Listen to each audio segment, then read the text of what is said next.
على عباده الذين اصطفى خصوصا على أفضل الأنبياء وخاتم الرسل محمد المصطفى صلى الله تعالى عليه وعلى آله وصحبه الذين هم خلاصة العرب العرباء وخير الخلائق بعد الأنبياء.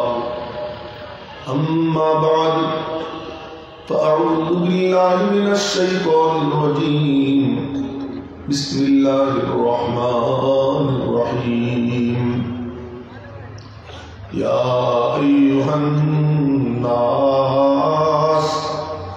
قد جاءتكم موعظة من ربكم وشفاء لما في الصدور وهدى ورحمة للمؤمنين. قل بفضل الله وبرحمته فبذلك فليفرحوا هو خير مما يجمعون. وقال تعالى في مقام آخر قد جاءكم من الله نور وكتاب مبين يهدي به الله من اتبع رضوانه سبل السلام ويخرجهم من الظلمات إلى النور بإذنه ويهديهم إلى صراط مستقيم.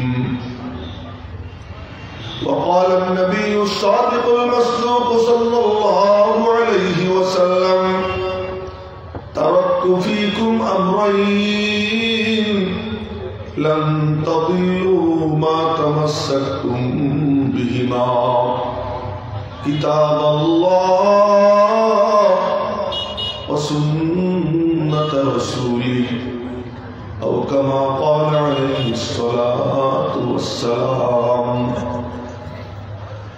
শাহবাগ জামিয়া মাদানিয়া কাসিমুল উলুম কর্তৃক আয়োজিত আজকের এই মহতী জলসার মাননীয় সভাপতি হযরত লক্ষ্মীপুরী হুজুর দামাত বারাকাতুহুম, দেগার হাজরাতে উলামায়ে কেরাম, সম্মানিত দ্বীনী ভাইয়েরা, আমার ছাত্র যুবক বাবারা,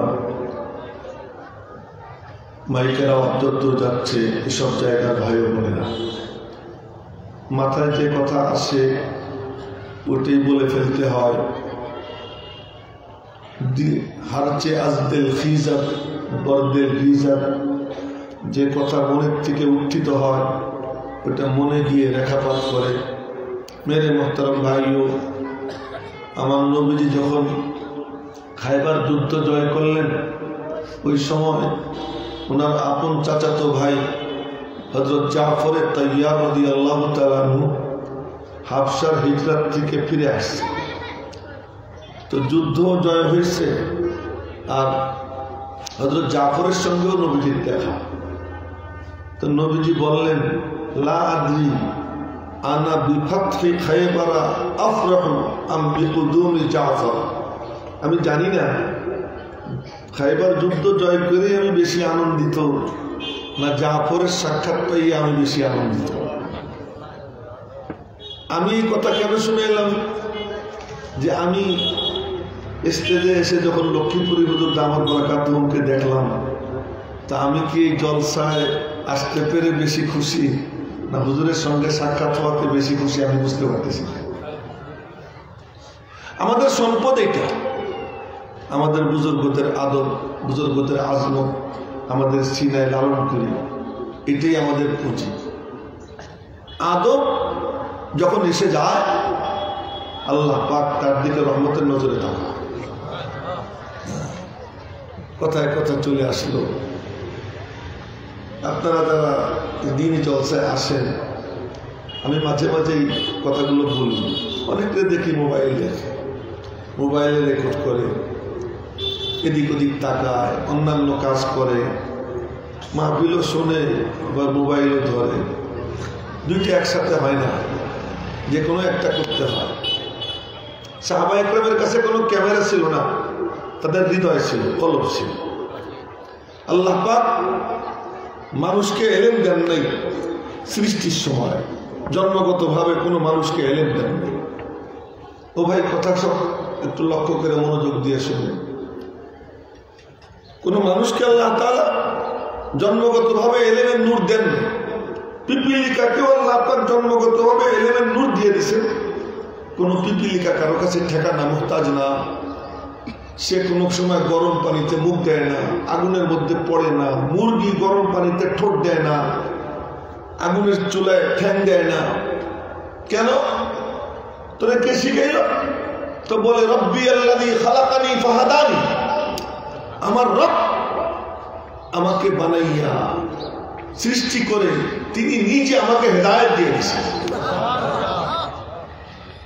কিন্তু মানুষের ব্যাপারে আল্লাহ পাক বলেন যে তোরা কেমন জানিস? বলে কেমন? আল্লাহু আখরাজাকুম মিন বুতুনি উম্মাহাতিকুম লা তা'লামুনা শাইআ, তোদেরকে আমি আল্লাহ তোদের মায়েদের পেট থেকে বের করেছি এমন অবস্থায় যে কোনো এলেম তোদেরকে আমি দেইনি। আল্লাহ বলতেছে একদম মূর্খ, যে কারণে ছোট্ট ছোট্ট বাচ্চারা আগুন জড়াই ধরে, গরম পানিতে হাতটা ভেঙে সারাক্ষণ অ্যালার্ট থাকা লাগে, নাহলে পুড়ে গেলে সরকার হয়ে যায়। তো কিন্তু কি দিছি? ওয়াজাআলা লাকুমুস সামআ ওয়াল আবসারা ওয়াল আফইদা। দেখেন আমি কথাগুলো বলতেছি, আপনারা আসছেন, বড় বড় বুজুর্গরা বয়ান করছেন, আরো করবেন। আপনারা এখান থেকে যাবেন, কিছুক্ষণ হইচই করে চিল্লাচিল্লি করে চলে যাবেন, না কিছু নিয়ে যাবেন, আপনারা সিদ্ধান্ত নেন। রব্বুল আলামিন বলেন ওয়াজাআলা লাকুমুস সামআ, তোমাদের জন্য আমি কান দিছি, ওয়াল আবসারা চোখ দিছি, ওয়াল আফইদা কলব দিছি, বিবেক দিছি। এই তিন জিনিস যে কাজে লাগায় আল্লাহ পাক তার সিনে ইলম দিয়ে ভরে দেয়। সুবহানাল্লাহ। কিন্তু সুবহানাল্লাহ একটু বলেন না, তো সমস্যা খুশা না দিলে কেউ বলেন না। আচ্ছা, জোরে কেন বলে এলাম? মাঝে মাঝে আবার আমার উপরে কেউ কেউ এসকালও করছে, জোরে কেন বলে। পরে আমি দেখি দলিল পাইয়ে গেছি। দলিল পাইছি, কোত্থেকে দলিল পাইলাম? একদিন রাত্রে নবীজি পরিদর্শনে বের হয়েছিলেন যে তাহাজ্জুদের নামাজ কে কেমনে পড়ে।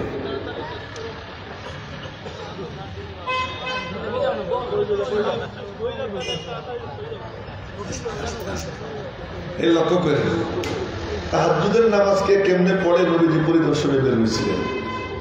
কোরআনে কারিমের তেলাওয়াত নবীজি মনোযোগ দিয়ে শুনতেন। কোন সাহাবী পড়তেছে তো আওয়াজ আসলে মনোযোগ দিয়ে শুনতেন। কাউকে কাউকে ডাইকে বলতেন আয় তুই আমার একটু শোনা, আবার কাউরে ডাইকে বলতেন বয় তোরে আমি শুনি। সুবহানাল্লাহ, সুবহানাল্লাহ। হযরত উবাই ইবনে কাব রাদিয়াল্লাহু আনহুকে ডাক দিবেন, উবাই জি ইয়া রাসূলুল্লাহ, কাইন্নাল্লাহ আমারানি আন আকরা আলাইহি, আল্লাহ পাক আমাকে হুকুম করেছেন তোমারে পড়ে শুনাইতে। সুবহানাল্লাহ, মানে গোরেস্তানে কথা বলতেছি মনে হইতেছে। আল্লাহ পাক আমাকে হুকুম করেছেন তোমারে পড়ে শুনাইতে। হযরত উবাই ইবনে কাব বলে আল্লাহু সাম্মানিলা ইয়া রাসূলুল্লাহ, সত্যি আল্লাহ আমার নাম নিছেন। হযরত উবাই ইবনে কাব খুশিতে এই কথা বলছেন, আল্লাহ আমার নাম নিছেন। নবীজি বলেন হ্যাঁ। উবাই ইবনে কাবের দুই চোখ দিয়ে দরকার করে পানি পড়া শুরু হয়ে গেছে। হযরত আব্দুল্লাহ ইবনে মাসউদকে ডাক দিয়েছেন, আব্দুল্লাহ ইবনে মাসউদ, জি ইয়া রাসূলুল্লাহ, তুমি একটু পড়ো আমি শুনি। সব হাদিস শুনাইতেছি, তুমি একটু পড়ো আমি শুনি। আব্দুল্লাহ ইবনে মাসউদ বলেন আকরাউ ওয়া আলাইকা উনজিলা, আমি পড়বো অথচ আপনার উপরে কোরআন শরীফ নাযিল করা হয়েছে, আপনি পড়বেন আমি শুনবো। নবীজি বললেন ইন্নী উহিব্বু আন আসমা কালাম রাব্বি মিন গায়রি, আমি পছন্দ করি আমার রব্বের কালাম অন্যের থেকে শুনতে, তুই পড়। আব্দুল্লাহ ইবনে মাসউদ পড়া শুরু করছেন সূরা নিসা, 8 পৃষ্ঠা পড়ছেন, 4 পাতা, 8 পৃষ্ঠা পড়ছেন, 9 পৃষ্ঠা মাত্র শুরু করছেন। নবীজি বললেন থামো। হযরত আব্দুল্লাহ ইবনে মাসউদ বলেন চাইয়ে দেখি নবীজির দুই চোখ দিয়ে পানি পড়তেছে। তো নবীজি কোরআনে কারীমের তেলাওয়াত ঘুরে ঘুরেও শুনতেন কে কেমনে পড়ে।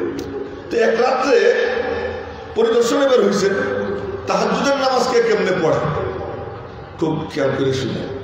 তো প্রথমে গেছেন বড় হুজুরের বাড়ি। বড় হুজুর চিনছেন না? বড় হুজুর চেনেন? মাশাআল্লাহ, আবু বকর। আবু বকর না, আবু বকর না, আবু বকর, আবু বকরের বাড়ির দিকে গেছে। আবু বকর সিদ্দিক রাদিয়াল্লাহু তাআলা আনহু নবুয়তের পূর্বের থেকে নবীজির ঘনিষ্ঠ বন্ধু এবং নিষ্পত এত চমৎকার যে নবুয়ত প্রাপ্তির পরে নবীজি মনে মনে ভাবলেন আবু বকরের দাওয়াত দিয়ে আসে। তো দাওয়াত দেওয়ার জন্য ঘরের থেকে বের হয়েছেন যে টাইমে, ঠিক ওই টাইমে আবু বকর তার ঘর থেকে বের হয়েছে। মাঝখানে দেখা, আবু বকর কোথায় চলছেন? আপনার বাড়ি। নবী আবু বকর বলে আপনি কোন দিক ছুটছেন? তোমার বাড়ি। নবীজি বলেন আবু বকর কেন যাচ্ছিলেন? ইয়া রাসূলুল্লাহ, আমার কিছু প্রশ্ন ছিল, প্রশ্নগুলোর সমাধান হইলে আমি আপনার সাথে মিশে যাব। নবীজি বলেন প্রশ্ন করো। তা আবু বকর সিদ্দিক নবীজির দিকে কতক্ষণ তাকাই থাকছে, তাকাই থেকে বলে উঠছেন আশহাদু আল্লা ইলাহা ইল্লাল্লাহ, মুসলমান হয়ে গেছে। নবীজি বলেন প্রশ্ন করবে না? কেন না? বলে কেন? কায়লে কায়ে তু জবাবে হর সওয়াল মুশকিলাল তু হাল সওয়াদ বে কিলো কাল। মনের মধ্যে প্রশ্ন ছিল, কিন্তু আপনার চেহারার দিকে তাকাইয়া এমন নূর আমার আল্লাহ আমাকে দেখাইয়া দিয়েছেন, আর কোন প্রশ্ন আমার অন্তরে নাই। আল্লাহ পাক সব প্রশ্নের সমাধান আমাকে দান করে দিয়েছেন। মুসলমান হয়ে গেছে। এমন মধুর সম্পর্ক দুজনের মধ্যে। তো নবীজি ভাবলেন যাই দেখে আসি আবু বকর কেমনে পড়ে। তা আবু বকরের বাড়ি কথার কথা এই যে এখানে নবীজি একেবারে কাছে গেছেন, কোনো আওয়াজ নেই, একেবারে কাছে গেছেন, বেড়ার সাথে কান লাগাইছেন, এখন শুনতেছেন আস্তে আস্তে আওয়াজ আসতেছে। তো মনে মনে ভাবলেন তার ঠিক আছে দেখি 2 নম্বর হুজুরের কি অবস্থা। হযরত ওমরের বাড়ির দিকে গেছে। হযরত ওমর রাদিয়াল্লাহু আনহুর বাড়ি কথার কথা প্যান্ডেলের শেষ মাথায়, আর নবীজি এমন জায়গায় এখান থেকে শুনতেছেন বিকট আওয়াজ, জোরে জোরে আওয়াজে পড়তেছে। আচ্ছা এবার নবীজি চলে আসছে। ফজরের নামাজ তো 2 বুড়াই জামাতের সাথে মসজিদে আদায় করতেন নিয়মিত। বুড়া বললাম এই জন্য যে 2 জন নবীজির শ্বশুর, আবার নবীজি বলছেন জান্নাতের বুড়োদের সর্দার আবু বকর ওমর, এজন্য বুড়া বললাম। তাহলে বয়সের দিক থেকে আবু বকর নবীজির 2 বছরের ছোট, ওমর নবীজির থেকে 12 বছরের ছোট, কিন্তু তারপরেও নবীজি বলছেন জান্নাতের বুড়োদের সর্দার আবু বকর ওমর, এই জন্য বুড়ো বললাম। আবার রিস্তায় নবীজির শ্বশুর, এই কারণেও কি বললাম? বুড়ো বললাম।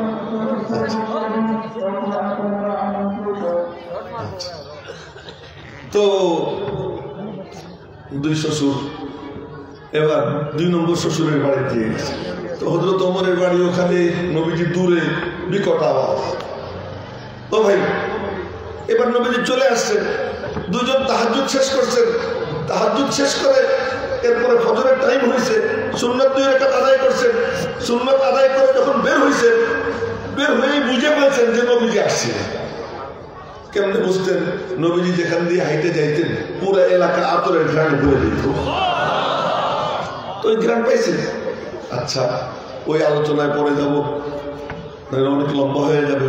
তো এবার 2 জন ফজরের নামাজ জামাতের সাথে পড়তে গেছেন, ইমামত নবীজি করতেন, আর তো কেউ করতো না। একদিন খালি দুর্ঘটনা ঘটে গেছিল, একদিন ইন্তেকালের আগে একটা না কয়েক করত, সেটা ভিন্ন কথা, কিন্তু এর আগে আর কখনো নবীজি থাকতে অন্য কেউ ইমামত করতে যায় না।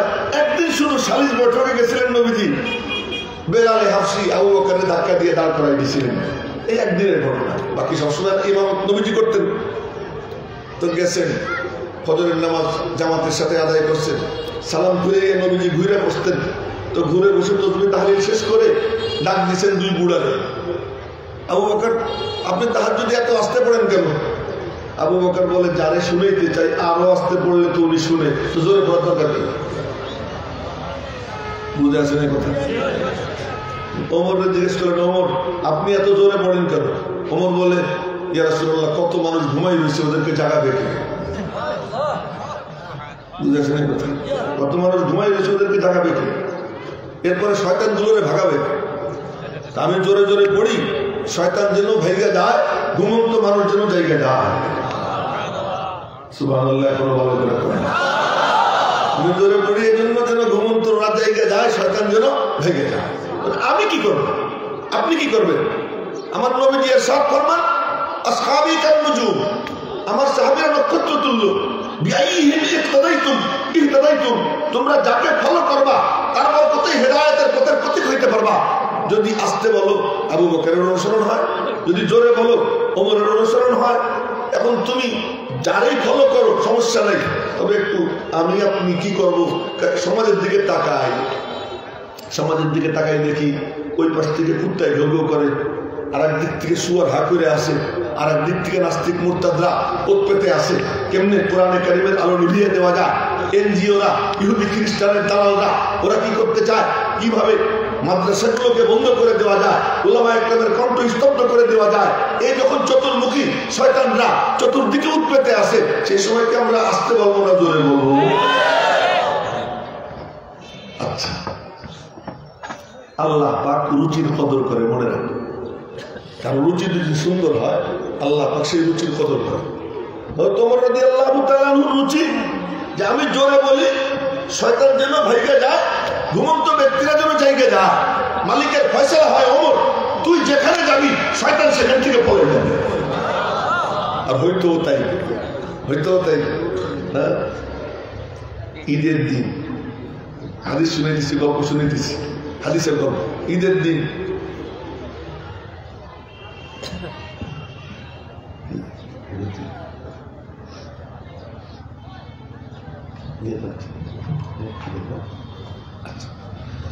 দোয়া করেন আল্লাহ যেন হুজুরের নেক হায়াত দারাজ করে দেয়, সুস্থ করে দেয়, না সুস্থতার সঙ্গে নেক হায়াত দেয়। ঠিক আছে, হুজুর খানা খাইতে যাচ্ছে, তো বলতেছিলাম হাদিস শুনাইতেছি। হাদিস যখন শোনাবো তখন এই মজলিসের মাঝে আর রওজা পাকের মাঝখানে কোনো বেড়া থাকবে না, কোনো দেয়াল থাকবে না, কোনো পর্দা থাকবে না। রওজা পাক থেকে সরাসরি এই মজলিসের মধ্যে নূরের তাজাল্লি করতে আরম্ভ হয়ে যায়। তাও সুবহানাল্লাহ করেন, এগুলো একদম মরা দিতেছি। এই কথা আমি বলি না, এই কথা বলেছেন শাহ ওলিউল্লাহ মুহাদ্দিস দেহলভী রাহমাতুল্লাহ আলাইহি। রওজা পাকের পাশে বসে মুরাকাবা করতেছিলেন। মুরাকাবার মধ্যে উনি দেখতে চাইতেছিলেন যে পৃথিবীর যেসব জায়গায় হাদিসের চর্চা হয় ওই জায়গাগুলো কেমন। ওনার কাশফ হয়, অন্তর্চক্ষু খুলে যায়, উনি দেখতে পান যেখানে যেখানে হাদিসের চর্চা হচ্ছে ওই জায়গার মাঝে আর রওজা পাকের মাঝে কোনো বেড়া নাই, কোনো দেয়াল নাই, কোনো পর্দা নাই, সরাসরি রওজা পাক থেকে ওখানে নূরের প্রকাশ করতেছে। শাহ ওলিউল্লাহ মুহাদ্দিস দেহলভী দেখছেন আহলে হাদিসরা শুনলে তো কবে যে ইয়াহিয়া মাহমুদ কাজা খেয়ে আসছে, তাহলে এমন কথা কয় যে ওখান থেকে এখানে নূর পড়ে, তা বলে শাহ ওলিউল্লাহ মুহাদ্দিস দেহলভী দেখে আরে আহমকের দল গাঁজা তো খাইছি না, গাঁজা খাইছি। গল্প তো মনে পড়ে গেল, হয়তো শাইখুল হাদিস জাকারিয়া রহমতুল্লাহ আলাইহি, এই শুনে মনোযোগ দিয়া, শাইখুল হাদিস জাকারিয়া রহমতুল্লাহ আলাইহি তিনি শীতের রাত্রে, কনকনে শীতের মধ্যে খাদেমরে পাঠাইছেন রাত্র 2টা-2:30টার দিকে, যা বরফ নিয়ে আয়। তো সে বরফ কিনতে গেছে, তো বরফের দোকানে গিয়ে বরফ চাইছে, তো বরফ বলে বলতেছে इतने जाड़े की रात में बर्फ मांग रहा है कौन? कोई शराबी कबाबी आदमी है? কোনো মদখোর, যে মদখোর, তার মদখোররা ছাড়া তো এত ঠান্ডার মধ্যে বরফ চাইতে পারে না কেউ। তো খাদেম তো সাদা সিধা, সে কিছু বলে নেই, সে বরফ কিনে নিয়ে চলে আসে। এসে বলতেছে হুজুর দোকানদার তো এই কথা বলছে। শাইখ জাকারিয়া বললেন উস আহমদ কো কিয়া পাতা कि यहाँ क्या आग जल रही है? ওই আহমদ কি জানে আমার এখানে কি আগুন জ্বলতেছে? মালিকের এসকের আগুন জ্বলতেছে। ওই শীতের রাত্রে বরফ খাওয়ার পরেও কি ঠান্ডা হয় না? ওরা এগুলো বুঝবে কি? ওদের তো নেটওয়ার্ক নাই, নেট নাই। আমাদের বুজুর্গদের নেট ছিল। কেমন নেট ছিল?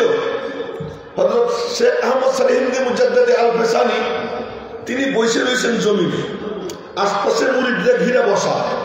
হঠাৎ করে ওনার মুখটা কালা, একদম কালা হয়ে গেল। মলিন মুখে লম্বা সময় বসে থাকলেন, হঠাৎ করে মুস্কি হাসি দিলেন। সবাই জিজ্ঞেস করে হুজুর এতক্ষণ পর্যন্ত মুখ টুক কালা ছিল, এখন হাসি দিলেন? মুরাকাবায় বসছিলাম, দেখতে পাইলাম আর লৌহে মাহফুজে অমুক বেদাতি পীরের নাম জাহান্নামীদের লিস্টে লেখা। আমি মুরাকাবায় আল্লাহর কাছে দোয়া করতেছিলাম, আল্লাহ পাক আমার দোয়া কবুল করে ওর নাম জাহান্নামীদের লিস্ট থেকে কাইটা জান্নাতীদের লিস্টে রেখে দিয়েছে। ওখানে বসে বসে দেখতেছি। আমাদের বুজুর্গরা তো এমন নেটওয়ালা না, এমন নেটওয়ালা। নেট যখন আসে, এমবি যখন আসে, তখন তাদের এমবি যখন কানেকশন লেগে যায়, আসে আজিম পর্যন্ত তারা দেখে, লৌহে মাহফুজ পর্যন্ত তারা দেখে। আর ওই ডায়াবেটিক দল যারা নাকি পেশাব করে ঢিলে নেয় না, ও কাছে টিস্যু তালাশ করলে পাবেন না। যে আলে আদি যারা আছে না, যদি কোনো সময় বিপদে পড়ে যান বা একটু টিস্যু আসেনি, ওদের কাছে টিস্যু থাকে না।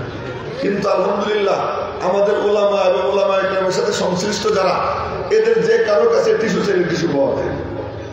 তো যারা এরকম পাকনা পাকির ধার ধারে না, ওদের নেট কেমনে থাকে? তো শাহুল্লাহ মুহাদ্দিস দেহলভী রহমাতুল্লাহ আলাইহি ওই নেট ওয়ালা, তিনি দেখছেন, তিনি দেখে বলছেন যেখানে হাদিসের চর্চা হয় ওই জায়গার মাঝে আর রওজা পাকের মাঝে কোনো বেড়া, কোনো দেয়াল, কোনো পর্দা নেই, সরাসরি ওই মজলিসের মধ্যে নূরের তাজাল্লি করতে আরম্ভ হয়ে যায়। আমি এখন হাদিস শুনে গেছি, বুখারী শরীফের হাদিস। আফ্রিকার এক কালা বেটি ঈদের দিন দব বাজায় আর গীত গায়। নবীজি গেছেন, দাঁড়াই দাঁড়াইয়া গীত শুনতেছেন। আমরা হইলে পেতাম আমি এত বড় হুজুর, তুই আমার সামনে দব বাজাইস, দাঁড়া।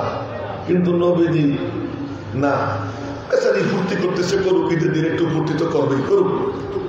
আবু বকর সিদ্দিক গেছেন, আবু বকরের পাশে দাঁড়াই রয়েছেন। দুই বন্ধু, জামাই শ্বশুর, আবার দুজন বন্ধু দাঁড়াই দাঁড়াই শুনতেছে। হঠাৎ করে ওই বেটি দব পাশার নিচে দিয়া এই এমনি বসে গেছে, এদিক ওদিক তাকায় না, একেবারে বুজুর্গ সেজে গেছে। নবীজি চিন্তায় পড়ে গেলেন, ব্যাপার কি সুন্দর দব বাজাইতেছিল, ওর হইল কি? এদিক ওদিক তাকাইয়ে দেখুন ওই যে ওমরে দেখা যায়। একটু জোরে আল্লাহু আকবার বলবে না, সব মরার দল দেখতেছি না, ওমরে দেখা যায়। এবার নবীজি মুস্কি মুস্কি হাসতেছেন, এমনি সুন্দর, হাসলে আরো সুন্দর। হাসির মধ্যে যদি রহস্য মিলে যাইত, ওই সৌন্দর্য কয়েক হাজার গুণ বেড়ে যেত। এবার হযরত ওমর আসছে। ওমরও ছিলেন পাগলের মতো। নবীজির সাথে ওমরের সম্পর্কটা একটু অন্যরকম ছিল। তা না হইলে এমন কথা কয় কেউ। নবীজি বলেন, ওমর তুমি আমার কতটুকু ভালোবাসো বলো। এই প্রশ্ন কারে করে বলেন? একদিন বলতেছেন সবাই সামনে, ওমর তুমি আমার কতটা ভালোবাসো বলো। তো ওমর কয় যে সারা দুনিয়া সব কিছুর থেকে আপনার বেশি ভালোবাসি। নবীজি বললেন, তোমার নিজের থেকে? ওমর চোখ বন্ধ করলেন। চোখ বন্ধ করে কতক্ষণ চুপ থাকে, চোখ খুলে বললেন, আমার নিজের থেকে। নবীজি বললেন, আন এখন গিয়ে তোমার ইমান কমপ্লিট হয়েছে। এই ওমরের সাথে সম্পর্ক এমন। ওমর রাদিয়াল্লাহু তাআলা আনহু তিনি গেছেন, সালাম দিছেন, আসসালামু আলাইকা ইয়া রাসূলুল্লাহ। নবীজি সালামের জবাব দিছেন, ওয়া আলাইকুস সালাম ওয়া রাহমাতুল্লাহ। হযরত ওমর দেখেন নবীজি হাসতেছেন, সাথে সাথে দোয়া করলেন, আযহাকাল্লাহু সিন্নাক, মাওলার দরবারে দোয়া করি আপনার মুখের হাসি যেন চির অমলিন থাকে। এই হাসি যেন আমাদের মাঝ থেকে কখনো বিদায় হয়ে না যায়। এই হাসি যেন আমাদের মধ্যে সবসময় থাকে। এই হাসি যেন কখনো বিদায় হয়ে না যায়। তবে জানতে ইচ্ছা হয়, লিমা তাদহাকু ইয়া রাসূলুল্লাহ, হে আল্লাহর রাসূল হাসির কারণ কি? নবীজি বললেন, হাসতেছি ওই বেটির কারবার দেখা। বেটি কি করলো? এতক্ষণ কি চমৎকার দব বাজাইতেছিল, গীত গাইতেছিল, আমারও পাত্তা দেয় না, আবু বকরেরও পাত্তা দেয় না। আর তোমারে দেখে দেখো দব কেমনে পাশার নিচে দিয়ে বসে দিচ্ছে। হযরত ওমর বড় বড় চোখ করে বেটির দিকে তাকাইছে, লক্ষ্য করে বড় বড় চোখ করে তাকাইছে। ভাবতে হবে তুই আমারে ভয় পাইস, নবীজিরে ভয় পাইস না। ও যে এক বুড়া কিন্তু ঘুমাইতেছে জাগাইতে, এদিক তাকাইতো, সুদা হয়ে বসে। আমি তো চলে গেছি, কইতে চাইছিলাম আদবের কথা, কিন্তু অন্যদিকে চলে গেছি, ফিরে আসতেছি। তো বলতেছিলাম তো এবার হয়তো তোমার বড় বড় চোখ করে তাকাইছে। আচ্ছা বলেন, যা চেহারা দেখা রোম পারস্যের রাষ্ট্রদূতরা থরথর করে কাঁপতো, সেই বেটা যদি চোখ গরম করে বান্দির দিকে, একটা বেটির দিকে, তার অবস্থা কি হবে?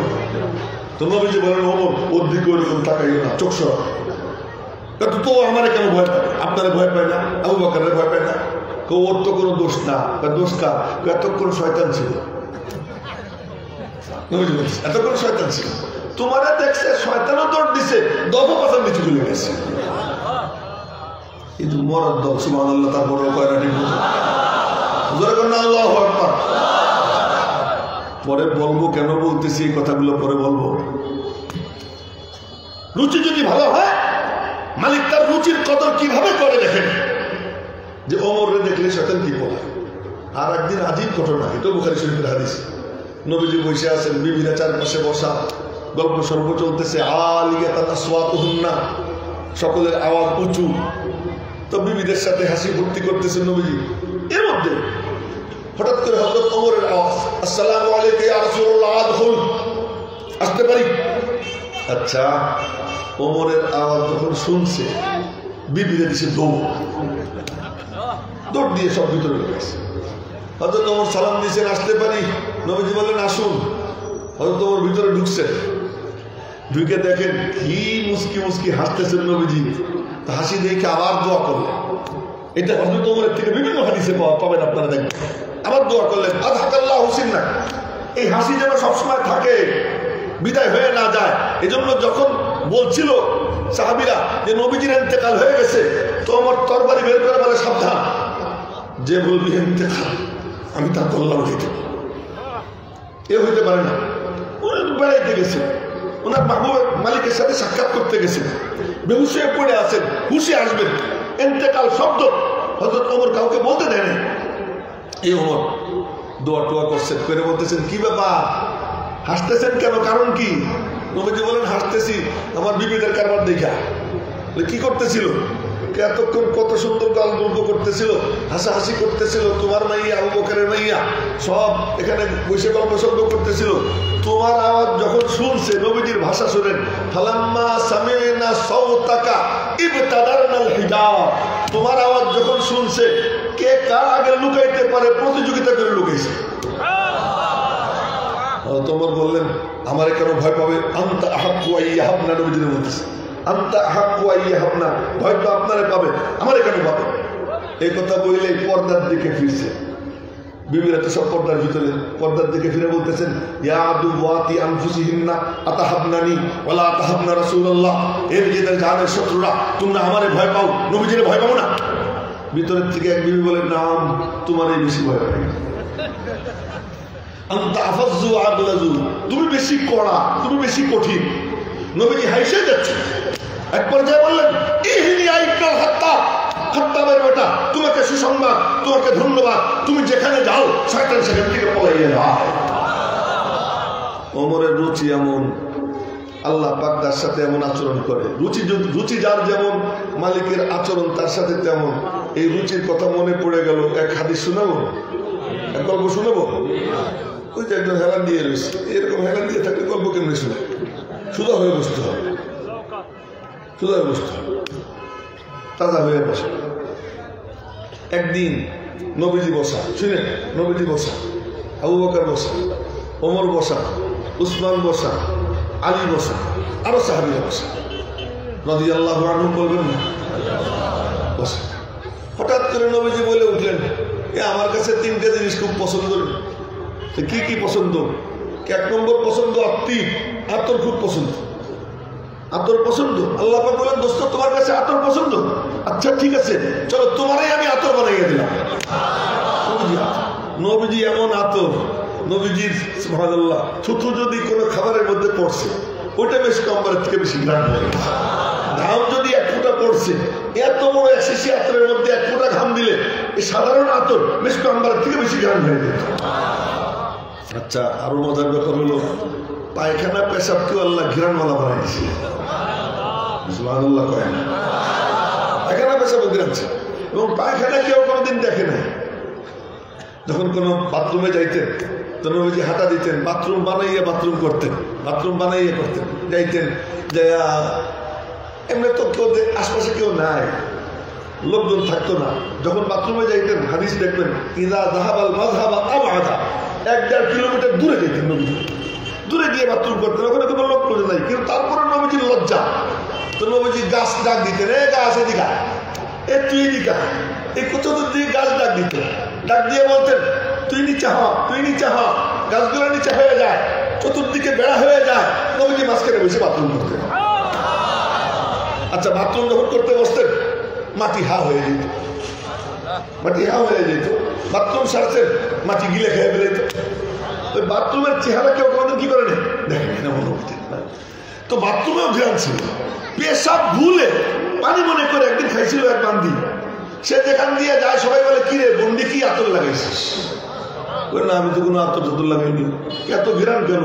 কোন নবীজির রুম ঝাড়ু দিতে গেছিলাম, পিপাসা লাগছিল, চৌকির নিচে পানি পেয়েছি, পানি খেয়ে ফেলেছি।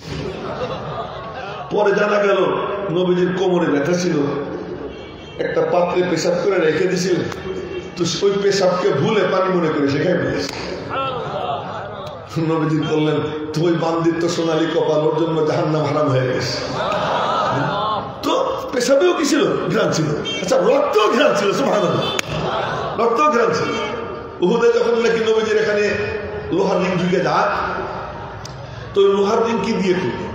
হযরত আবু উবাইদা ইবনে জাররাহ রাদিয়াল্লাহু তাআলা আনহু এবং সিনান ইবনে আনাস রাদিয়াল্লাহু তাআলা আনহু, এই লক্ষ্য করে, এই মাঝখান দিয়ে কেউ উঠবা না, হ্যাঁ, আর বেশিক্ষণ না, অল্প কিছুক্ষণ। সিনান ইবনে আনাস বললেন, এই আমার নবীজির এই রিং, এটা কোনো সারাশি লাগবে না, আমি খুলবো। বলে কি দিয়া? গিয়ে দাঁত দিয়ে কামড় মারছে, টান মারছে, দাঁত একটা ভেঙে গেছে, আর এক কামড় মারছে, আর একটা দাঁত ভাঙছে, তৃতীয় কামড় দিয়া এরপরে রিংটা বের করছে। ওনার মুখে তো রক্ত। হযরত আবু উবাইদা বললেন, ওই রক্ত কোনো কাপড় দিয়ে বুঝবো না, আমি ঠোঁট দিয়ে বুঝবো, দিয়ে চড়াই ধরছে, 2 ঠোঁট লাগাই গেছে, 2 ঠোঁট লাগাইয়া চুষছে। মজা না লাগলে কি চুষা দেওয়া, মজা লাগছে। তো এই জন্য বলি, রক্তও ঘৃণা, পুরো মাথার থেকে পা পর্যন্ত আল্লাহ পাক পুরোটা বডি নবীজির আতর বানাই দিয়েছে, ভিতর বাইরে। আতর কি ছিল? পছন্দ ছিল। 2 নম্বর পছন্দ কি ইয়া রাসূলুল্লাহ? শুনেন, 2 নম্বর পছন্দ আমার খাওয়া। এই আপনাদের মোবাইলের রিংটোন বন্ধ করেন, ওনারা বলেন মোবাইলে কথা বলা নিষেধ, এসব করবেন না, বসে বন্ধ করে দেন। 2 নম্বর পছন্দ কি? 2 নম্বর পছন্দ ভালো খাবার। খাবারের রুচি ছিল নবীজি, মজা নিয়ে খাইতেন, মজা নিয়ে খাইতেন। কিন্তু মজা নিয়ে খাইতেন তো মালিক বলে, দোস্ত তোমার কাছে খাবার এত মজার, তো অন্যের কাছে চাওয়ার কি দরকার, চলো আমি ইন্তজাম করে দিই। কি দিবা? উহুদ পাহাড়টা স্বর্ণ বানাই দিই। দেখেন তামাশা, উহুদ পাহাড় স্বর্ণ বানাই দিই। জিবরাইলের পাশে দাঁড় করে রাখছে আল্লাহ তাআলা।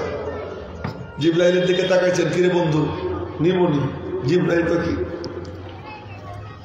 আমার দিকে দেখে জিবরাইল এমন করে নিচে হয়ে যায়। নবীজি বলেন, না আল্লাহ নিব না। তো কি করবা? একবেলা খাবো আর বলবো আলহামদুলিল্লাহ, আর একবেলা না খেয়ে থাকবো, সবর করবো। কত তুমি কি চাও? আমি চাই বিনিময়ে তুমি আমার দিকে তাকাইয়ে মুস্কি হাসি দিয়ে দিও, তোমার রেজা চাই, তোমার সন্তুষ্টি চাই।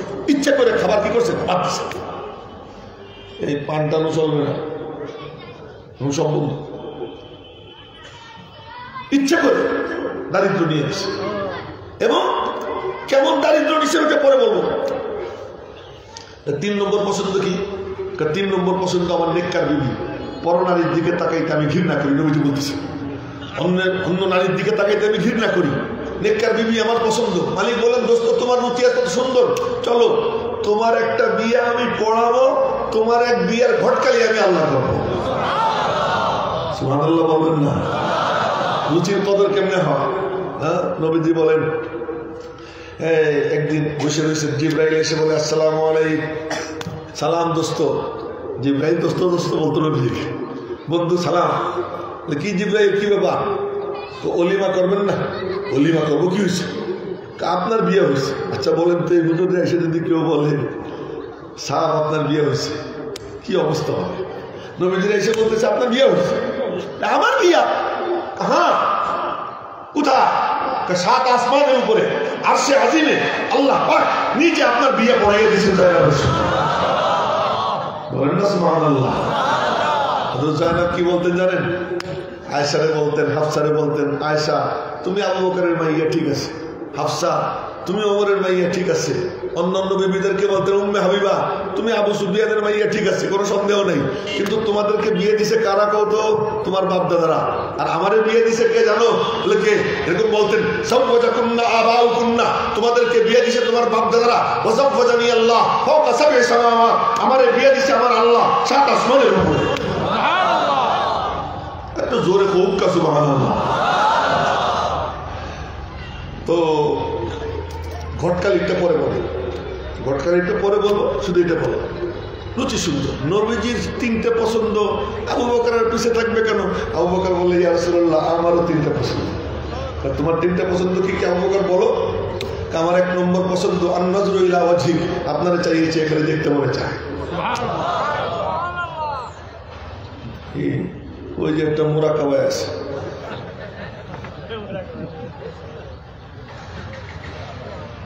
মুরাকাবা করতে একা একা বসে মজলিসে সব তাজা হয়ে যায়।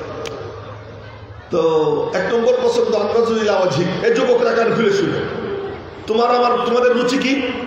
আমাদের যুবকদের রুচি, তোমরা অমুক খেলোয়াড়রে দেখবা, তমুক গায়করে দেখবা, তমুক নায়করে দেখবা, তমুক নায়িকারে দেখবা।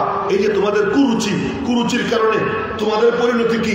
আর দেখো সিদ্দিক আকবরের রুচি আন্নাজুল আওয়াজিক। ইয়া রাসূলুল্লাহ, আমার বিবি দেখতে মনে চায় না, কন্যা দেখতে মনে চায় না, নাতি দেখতে মনে চায় না, আমার সারাক্ষণ মনে চায় আপনার চেহারা আনোয়ারের দিকে আমি তাকিয়ে যাই।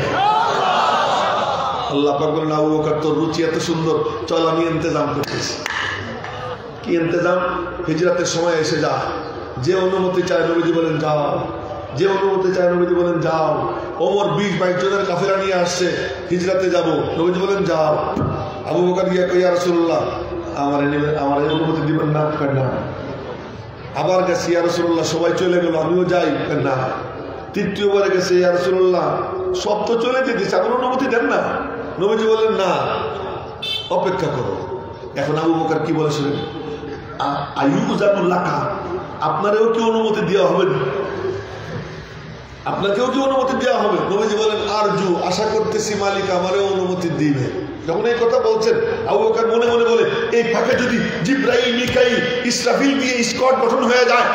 অন্য কোন শব্দ বাদ দিয়া একটা শব্দ উচ্চারণ করছে, আসসহবা, আমি সঙ্গে থাকতে চাই। নবীজি বললেন আসসহবা, আমিও সঙ্গে রাখতে চাই। তুমি সঙ্গে থাকতে চাও তা না, ইসকে আউয়াল দার দিলে মাশউকে পয়দা মিশাওয়াত, ইসকে আউয়াল দার দিলে মাশউকে পয়দা মিশাওয়াত, রফতা রফতা দার দিলে আশিকে পয়দা মিশাওয়াত। নবীজি বলেন আমি তোমারে চাই, তাই তো তুমি আমারে চাও। আমি তোমারে চাই, এই জন্যই তো তুমি আমারে চাও। এবার আবু বকর শান্ত হয়ে গেছে, লম্বা কাহিনী বলবো না। নবীজি গেছেন, আবু বকর উখরুজ আখরিজ মান ইনদাক, বের হও, তোমার কাছে যে আছে বের করে দাও। আবু বকর বললেন ও তো আমার মাইয়া, আর তো কেউ নাই, সমস্যা নেই, আসে না।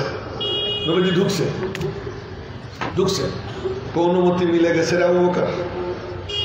আবু বকর আমি প্রস্তুতি নিয়ে রাখছি। কি প্রস্তুতি? তো উট দুইটারে তাজা মোটা করে রাখছি, আপনার একটা আমার একটা। আচ্ছা, এরপরে যেদিন হিজরতে যাবেন সেদিন রাত্রে গেছেন, আবু বকর টোকা দেওয়ার সাথে সাথে দরজা খুলছে। আবু বকর ঘুমাও নেই? আমি তো সেদিন থেকে ঘুমাই না, সেদিন থেকে ঘুমাই না। যেদিন থেকে আপনি বলছেন হিজরতে যাবেন, আপনি আমার দরজায় এসে 1 মিনিট দাঁড়াই থাকবেন, এ তো আমার পক্ষে বরদাস্ত না। আমি দরজার পাশে বসে থাকি, ওই দিন থেকে আজ পর্যন্ত দরজার পাশে বসে সময় কাটাই। নবীজি বললেন চলো যাই, অনুমতি হয়ে গেছে। এবার হাঁটা দিছে, দেখেন আমার দিকে, বেয়াদবি দিন না। নবীজি বুড়ি আঙ্গুলে ভর দিয়ে হাঁটে। কেন? পুরো পায়ের ছাপ পড়লে ওরা যদি পদচিহ্ন অনুসরণ করে এসে যায়, তো পায়ের উপরে বুড়ি আঙ্গুলে ভর দিয়ে হাঁটছে। পাহাড়ের পাদদেশে গেছেন, আবু বকর দেখে নবীজির আঙ্গুলে রক্ত। সিদ্দিক আকবর রাদিয়াল্লাহু আনহু নিজের চাদর ছিঁড়া আঙ্গুল বেঁধে দিছে, বেঁধে দিয়ে বললেন ইয়া রাসূলুল্লাহ এত উপরে হাইটে কেমনে উঠবেন? আবু বকরের বয়স হলো 51, নবীজির বয়স 53। আবু বকর যুবক না, কথা বলে 51 বছর বয়স, নবীজির বয়স 53, ধরতে গেলে সেম বয়স। আবু বকর বলতেছে ইয়া রাসূলুল্লাহ এই উপরে হাইটে কেমনে উঠবেন? আমার কাঁধে চড়েন, আমার পিঠে চড়েন। নবীজির পিঠে উঠেছে, মালিক বলতেছে আবু বকর পুরো নবুয়ত তোর কাঁধে চড়াই দিলেন, নিয়ে যা, পুরো নবুয়ত তোর কাঁধে চড়াই দিছে, নিয়ে যা। সিদ্দিক আকবর উপরে উঠে, আল্লাহ পাক ইচ্ছা করলে ফেরেশতাদের স্কোয়াড গঠন করতে পারতেন, কিন্তু রব্বুল আলামিন দেখাইতেছেন উম্মতের কত শক্তিশালী ব্যক্তি আবু বকর, যে আমার সবচেয়ে দামি সম্পদ আমি আবু বকরের কাছে আমানত রাখছি। আবু বকর নিয়ে যায়, উপরে উঠছে, উপরে উঠে গর্তের মুখে বলে, এক ছেলে যেমন বাপরে বলে আব্বা আপনি বাইরে দাঁড়ান, আমি একটু ঘরটা দেখি কেমন কি অবস্থা, এখন ঢুকেন না। বাপের উপরে কি হুকুম, ভালোবাসা। সিদ্দিক আকবর বলতেছি ইয়া রাসূলুল্লাহ বাইরে দাঁড়ান, আমি একটু ভিতরটা দেখে নিই। সিদ্দিক একবার ভিতরে ঢুকা পুরো ঘর হাতড়াইয়া গর্ত হাতড়াইয়া আলো টালো নাই হাতড়াইয়া গর্ত আবিষ্কার করে ঝাড়ু দিয়া নিজের চাদর ছিঁড়া মুইডা বানাইয়া সব গর্তের ছিদ্র বন্ধ করা এরপরে একটা ছিদ্র বাকি থেকে যায় ওই ছিদ্রের মুখে পায়ের গোড়ালি দিয়া আসন দিয়ে বৈশা এবার বলে তাফাদ্দাল ইয়া রাসূলুল্লাহ, হে আল্লাহর রাসূল, এবার ক্লিয়ারেন্স দিচ্ছি, এবার আপনি আসতে পারেন। ফয়সালা হয়ে যায়।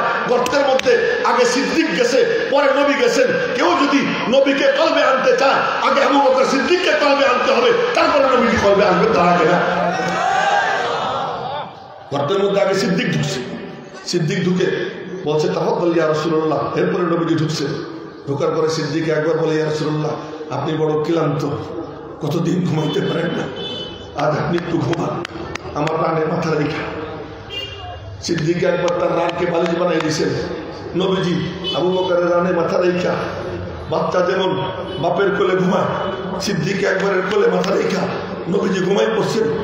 আর শোয়ার সাথে সাথে নবীজি নাক ডাকতেন, এবং নাক ডাকাটা বড় চমৎকার ছিল, বড় মানে সুরের মূর্ছনার মতো ছিল। ওই নাক ডাক যে শুনতো, তন্ময় হয়ে শুনতে শুনতে কখন সে নিজে ঘুমাই পড়তো টেরও পাইতো না। নবীজির নাক ডাকের দ্বারা কারো ঘুমের ব্যাঘাত ঘটতো না। সিদ্দিকে একবার কোলে শোয়াইয়া নবীজির ঘুম পাড়াইছে। আর ওদিক থেকে মালিকের পক্ষ থেকে এলহাম হয়, আবু বকর তোর না রুচি আমার মাহবুবরে চাইয়ে চাইয়ে দেখা, তোর কোলে শোয়াইয়া দিছি, এখন তুই মন ভইরা কোরআন ভরে দেখতে থাকো। আবু বকর সিদ্দিক তাকাই দেয়। এর মধ্যে কামড় দিচ্ছে আবু বকর, সাপে কামড় দিচ্ছে। সাপে যখন কামড় দিছে আবু বকর মনে মনে বলে, আমার মাহবুবের ঘুম ভাঙবো না, আমি মরে যাব, ঘুম ভাঙবো না।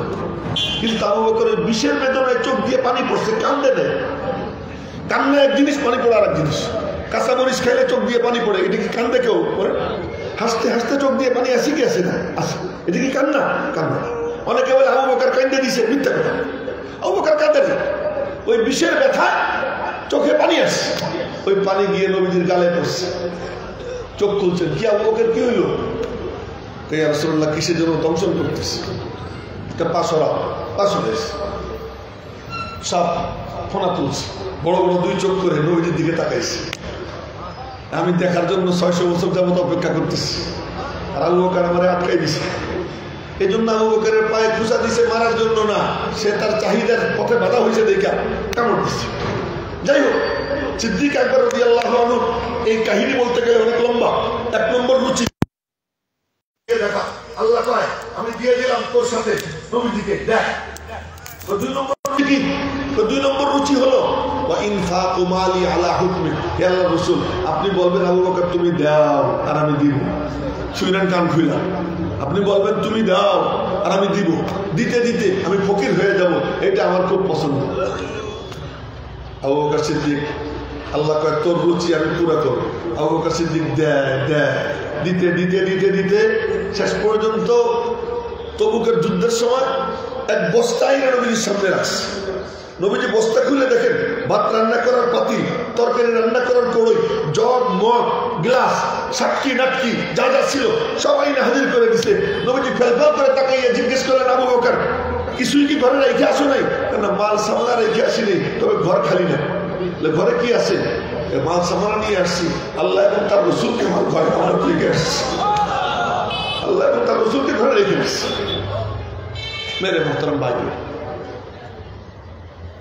আবু বকর সিদ্দিক সব দিয়া ফকির হয়েছে, এখন কিছু পাওনা লাগে না, সে প্রাপ্য আল্লাহ দিচ্ছে।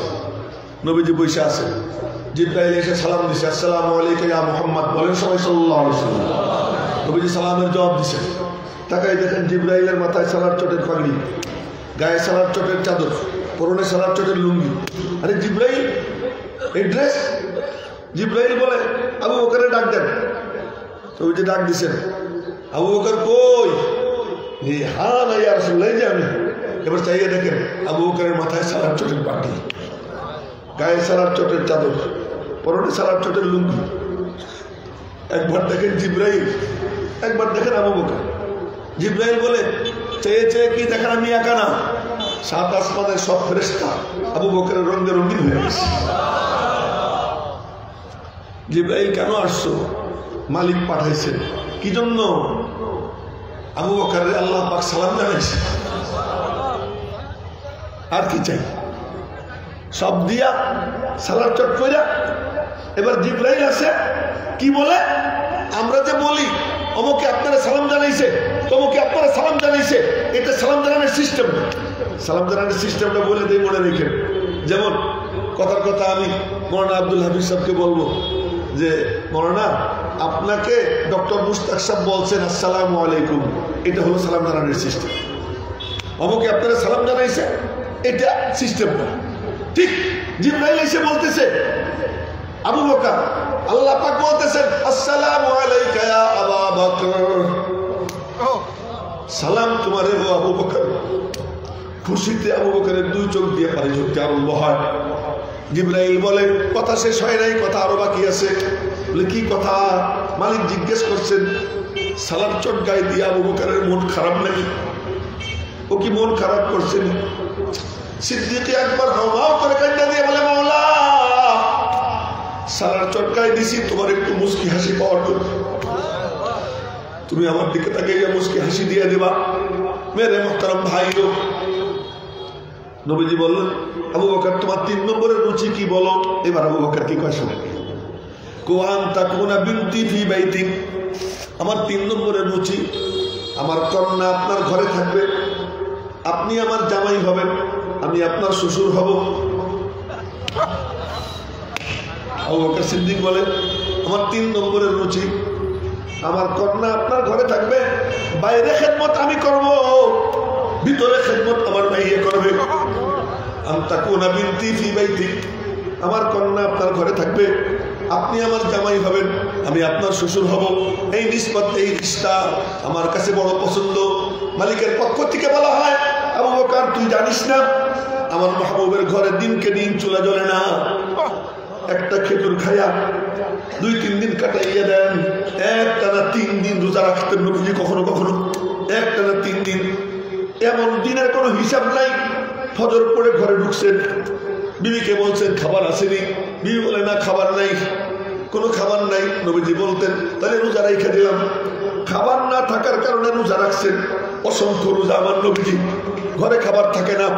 দারিদ্রের কোন অবস্থা,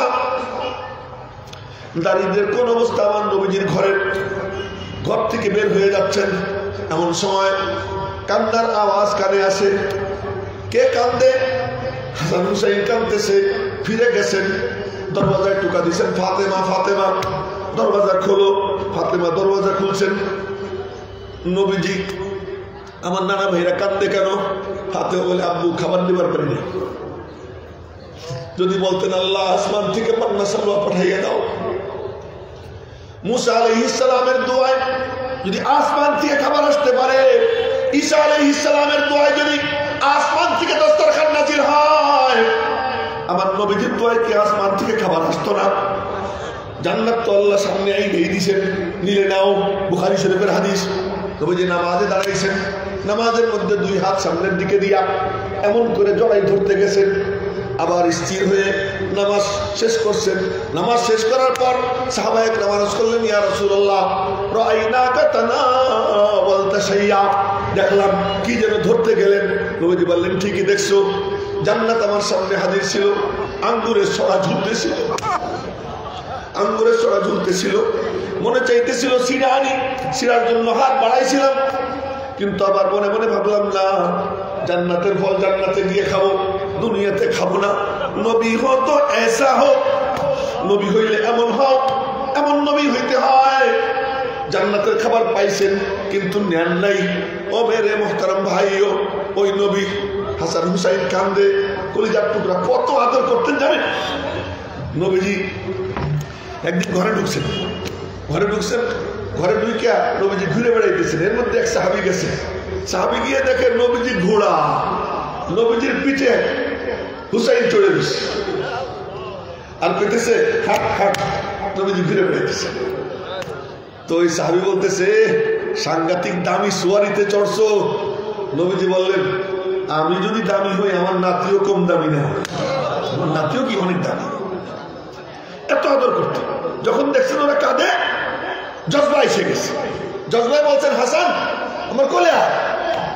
আরে ওগুলো দেখতে হয় না, চোখের দিকে রাখেন, চোখের দিকে রাখেন, চোখের দিকে রাখেন, কেউ দিকে থাকে আবার বলছে চোখের দিকে। অতটুকু আওয়াজে যদি মাথা ঘুরে যায় তা আপনারা কি শুনবেন? হ্যাঁ, এদিকে দেখেন। নবীজি হাসানকে কোলে নিছেন, জজবা এসে গেছে।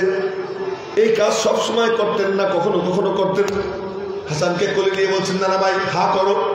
হাসান হা করে। নবীজি তার জিহ্বা মুবারক হাসানের মুখের মধ্যে দিয়ে দিছেন। হাসান রাদিয়াল্লাহু তাআলা চুপ চুপ করে চুষছে। একটু আগে কাঁদতেছিল, হাসান খিলখিল করে হেসে দিছে। হাসান জানে, হাসানের মাওলা জানে নবীজির জিহ্বার থেকে হাসানকে আল্লাহ পাক কি সুধা মিলিয়ে দিয়েছেন। তো বলার মাকসাদ, এমন দারিদ্র যার ঘরে, তার ঘরে কন্যা দিবার চায়, রব্বুল আলামিনের পক্ষ থেকে বলা হয়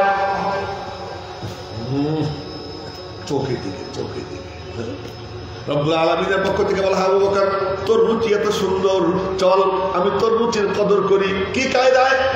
তোর মেয়ের বিয়ের ঘটকালি তোর করতে হবে না, আমি মওলা নিজে তোর মেয়ের বিয়ের ঘটকালি করবো।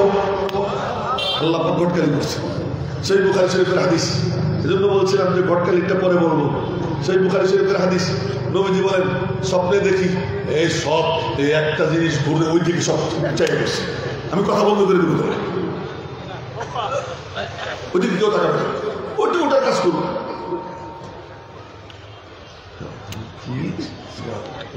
আমি মানে খুব রাগ হয়েছি কিন্তু এখন আপনাদের ওই একটু আওয়াজের সবার চোখটা ওইদিকে নিয়ে নিয়েছে, এরকম কথা হইল না।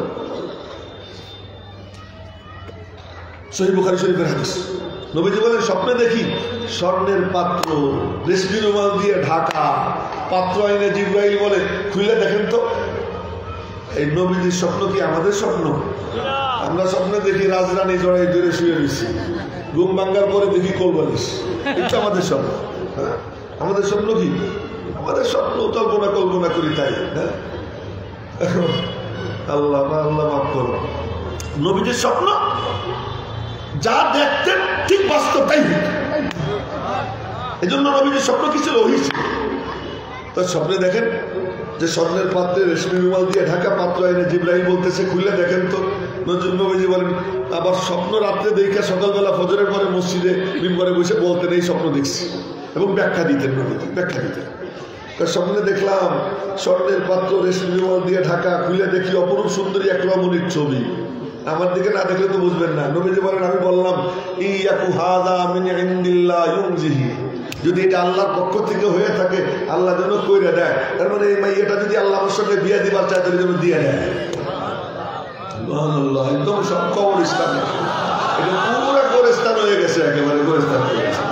আচ্ছা, তো এই স্বপ্ন 2 দিন দেখেন, সহিহ হাদিস শুনেছি 2 দিন দেখেন। 2 দিন পরে লক্ষ্য করে দেখি এই মেয়ে আর কেউ না, আবু বকরের মেয়ে আয়েশার ছবি আল্লাহ পাক জান্নাত থেকে আমাকে দেখার জন্য পাঠাইছে। আয়েশার বিয়ের ঘটকালি যে আল্লাহ নিজে করছে তার প্রমাণ হইল আরেক দিন। এটা বড় মজা। সেটা কবে? যখন মার উপরে অভিযোগ আসলো এই ওই দিকের কিছু ছাত্র আছে, তোমাদেরকে কিন্তু আমি পরে পিটাবো, ওই দিকে চোখ যে দিবে। হ্যাঁ, 3-4টা ছাত্র এই ঠিক এই কোনা দিবে, হ্যাঁ, আর একজন ওজন না দেখি। তো বলতেছিলাম কি করতেছিলাম,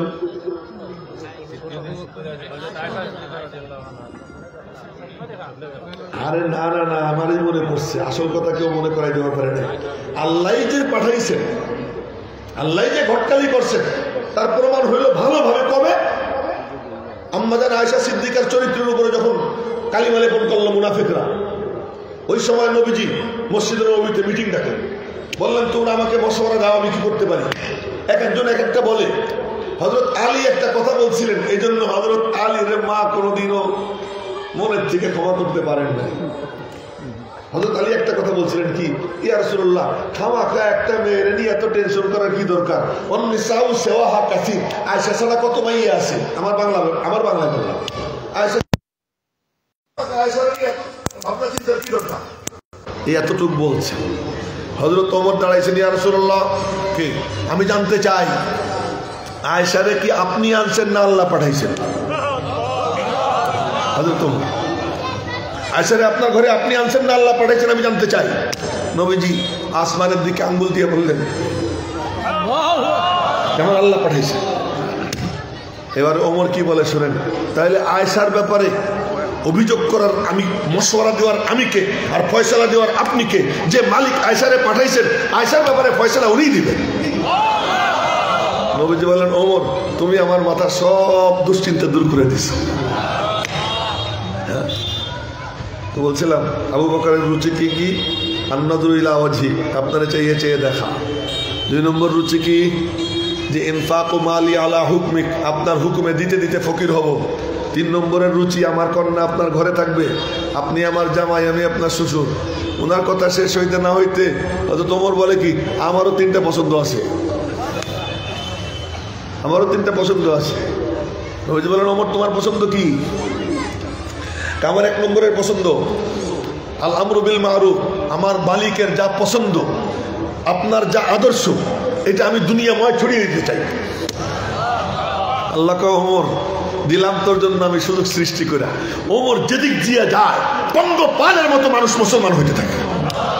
নবীজি বলেন স্বপ্নে দেখি যে কারো পাঞ্জাবি, আমার দিকে দেখেন, কারো পাঞ্জাবি মা ইয়াবলুগু সুদিয়া, মানে স্তর পর্যন্ত, কারো পাঞ্জাবি কোমর পর্যন্ত, কারো পাঞ্জাবি হাঁটু পর্যন্ত, কারো পাঞ্জাবি এই পায়ের টাকনু পর্যন্ত। আর ওমরে দেখি সে ঝাড়ু দিতে দিতে যাইতেছে। সাহাবায়ে মানুষ করেন ইয়া রাসূলুল্লাহ কি ব্যাখ্যা করলেন? ব্যাখ্যা করলাম ওমরের দিনদারি, ওমর যেদিক দিয়ে যাবে ওদিকে দিন ছড়াইতে ছড়াইতে যাবে।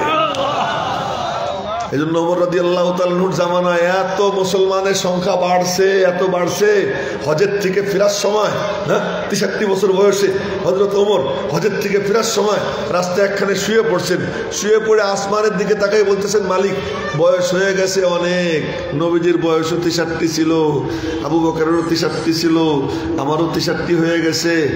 আর এখন এত ভার বইতে কষ্ট হইতেছে, মুসলমানদের সংখ্যা এত বাইরে গেছে, সবার হক ঠিক মতো যদি আদায় করতে না পারি, এই জন্য এখন অন্য কেউ আসুক, আমারে তুমি নিয়ে নাও। এই কথা বলে বলতেছেন আমারে তুমি নিয়ে নাও। সাথে সাথে দোয়া করলেন আল্লাহুম্মা রযুকনি শাহাদাতান ফি সাবিলিক ওয়া মাউতান ফি বালাদি রাসূলিক।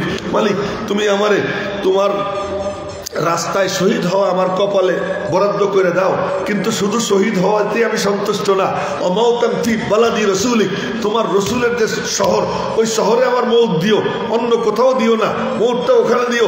আল্লাহ কয় শুধু শহর না, আমার মাহবুব যেই জায়গায় 2 কদম রেখা আমার কদমে সিজদা দিত, সে যেখানে সিজদা দিত যেই মেহরাবে, ওই মেহরাবে দাঁড় করাইয়া আমি আল্লাহ তোর মৌত নসিব করে দেব।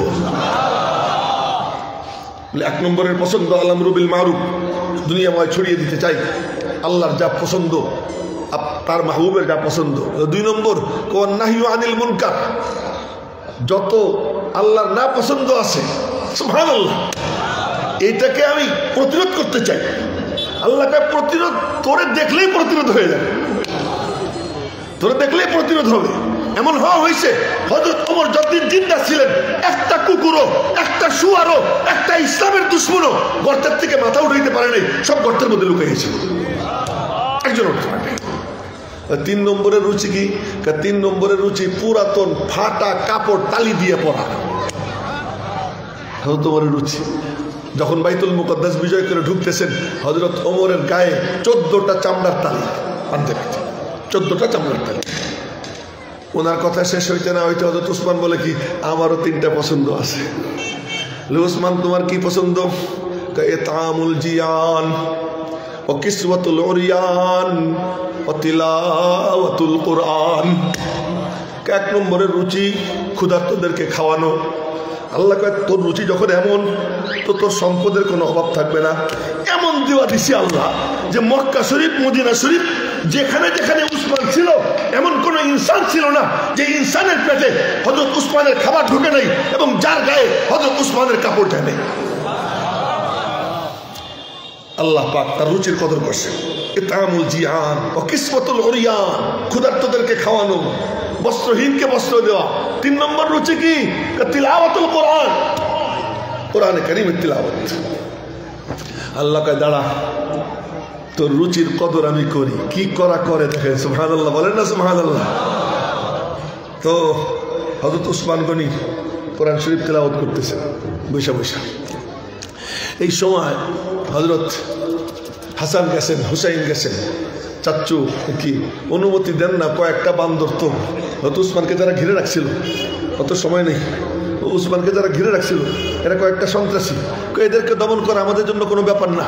হাসান হুসাইন এক একজন বড় বীর বাহাদুর ছিলেন, চাচ্চু অনুমতি দেন দমন করি। হয়তো উসমান বললেন না বাবা তোরা যা, আমি সবর করব, আমি সবর করব। হযরত আলী ধমক দিছেন, ছেলে পেলে করতে চায় অনুমতি দেন, আপনার তো কিচ্ছু করা লাগবে না, ওদেরকে অনুমতি দেন।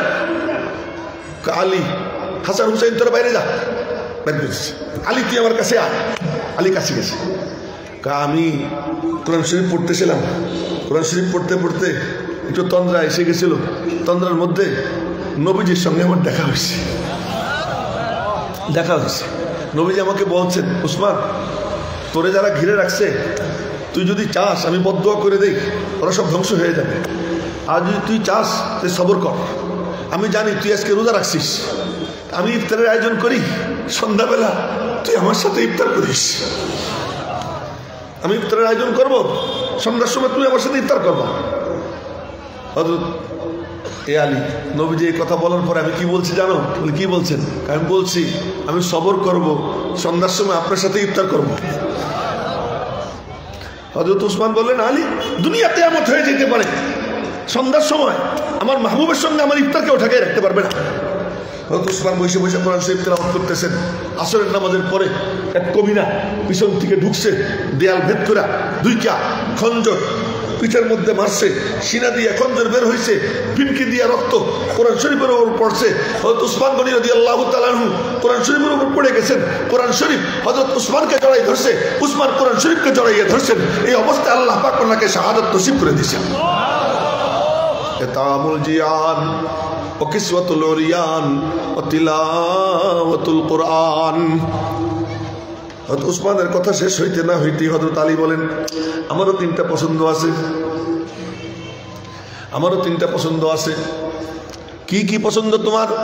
আয-যরবু বিস-সাইফ ওয়াস-সাওমু বিস-সাইফ ওয়া ইকরামুজ-যায়ীফ। আমার তিনটা পছন্দ। এক নম্বর আয-যরবু বিস-সাইফ, তরবারি দিয়ে শত্রু মারতে আমার খুব মজা লাগে। সুবহানাল্লাহ, সুবহানাল্লাহ। ইসলামের দুশমনদেরকে তরবারি দিয়ে মারতে খুব মজা লাগে। মালিক বলে, তোর রুচি এত সুন্দর, চল আমি তোর রুচির কি কদর করা করি দেখ। খাইবারের যুদ্ধের সময় তরবারি হাতে হযরত আলী যায়, আর এই সময় দেখে যে ঢাল ঢুল নাই, ঢাল কি দিয়ে বানাবে? 80 মণ ওজনের গেট ছিল একটা, হযরত আলী গেটটা শুধু বাম হাত দিয়ে টান দিছেন, আর ওই 80 মণ ওজনের গেট হযরত আলী ঢাল বানাইয়া ওই তরবারি দিয়ে যুদ্ধ করছেন। ওই তার মনের মধ্যে শত্রু মারার জজবা। মালিক বলেন, তোর হাত যখন গেটে লাগছে, তোর হাত থাকে নাই, আমি মাওলা আমার কুদরতি হাত তোর হাতের সঙ্গে মিশিয়ে দিয়েছি। আয-যরবু বিস-সাইফ। হ্যাঁ, যুদ্ধের সময় কি একজন কয় ঈশের قد علمت خيبر أني مرحب শাকিস সেলাহি বাতারুল মুজাররাব। তরজমা করব না, এটা বলতেছে কাফের, মুরাহাব কাফের। হযরত আলী বলে কি, আনাল্লাযী সাম্মাতনি উম্মি হায়দারা কালাইসি গাবাতিন কারিহিল মানজারা। রুচি তার সুন্দর, আল্লাহ পাক তারে বাহাদুর বানাইয়া দেয়। এই জন্য শেরে আলী কেন বলা হয়? আলী সিংহের মতো বাহাদুর ছিলেন হযরত আলী রাদিয়াল্লাহু তাআলা আনহু। আয-যরবু বিস-সাইফ ওয়াস-সাওমু বিস-সাইফ। গরমকালে রোজা রাখা, হযরত আলী শীতকালে রোজা রাখা সহজ, কারণ আমার গরমকালে রোজা রাখতে মনে চায়, গরমকালে রোজা রাখা খুব পছন্দ। মালিক চাইয়ে চাইয়ে দেখবে প্রচন্ড গরমের মধ্যে আমি রোজা রাখতেছি, পানির পিপাসা আমার বুকের সাথে ছটফট করে, তবুও মালিকের জন্য আমি রোজা রাখবো, এটা আমার খুব পছন্দ। 3 নম্বর পছন্দ কি? ইকরামুজ-যায়ীফ, মেহমানদারি করা। কেমন মেহমানদারি করতেন? রোজা রেখে ইফতার করতে বসছেন, ওনার সামনে একটা রুটি, এক গ্লাস পানি। হযরত ফাতেমার সামনে রুটি, এক গ্লাস পানি। হাসান হুসাইনের সামনেও একটা রুটি, এক গ্লাস পানি। আর বান্দির সামনেও একটা রুটি, এক গ্লাস পানি। এমন সময় এক ফকির এসে দরজায় দাঁড়াইয়া সালাম দিছে, কয়েকদিন যাবৎ খাই না, পেটে ক্ষুধা, আমারে কিছু খাবার দিবেন। হযরত আলী রুটি উঠাইয়া বললেন, হাসান যাও বাবা, আমার রুটিটা ফকিরে দিয়ে দাও, আমি পানি দিয়ে ইফতার করব। হাসান রুটি নিয়ে উঠে বলে, আব্বু আমারটাও দেই, আমারটাও দিয়ে দেই।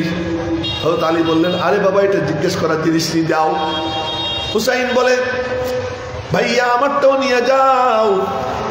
এবার ফাতেমা বলে, আমার বাপের কাছ থেকে দান করা তোমরা শিখছো, আমি তার মাইয়া, আমারটাও নিয়ে যাও। এবার বান্দি বলে, কিয়ামত পর্যন্ত আনে হলো উম্মতকে আমি দেখাইতে চাই হযরত আলী আর তার সন্তানরাই শুধু দাতা না, তার বান্দিও দাতা ছিল, আমারটাও নিয়ে যাও। পাঁচজনই ইফতার করে এই দিয়া। হযরত আলীর কথা শেষ হইতে না হইতেই জিবরাইল এসে হাজির হয়ে যায়, বলে, মালিক আপনাদের কথা বড় মজা নিয়ে শুনতেছেন, আমাকে পাঠাইছেন, সুবহানাল্লাহ, আমাকে পাঠাইছেন আপনাদের সাথে এটাই শরীক হওয়ার জন্য। দেখছেন নি, ভালো রুচি হইলে তার কদরটা কত আল্লাহর কাছে, না কদর কত।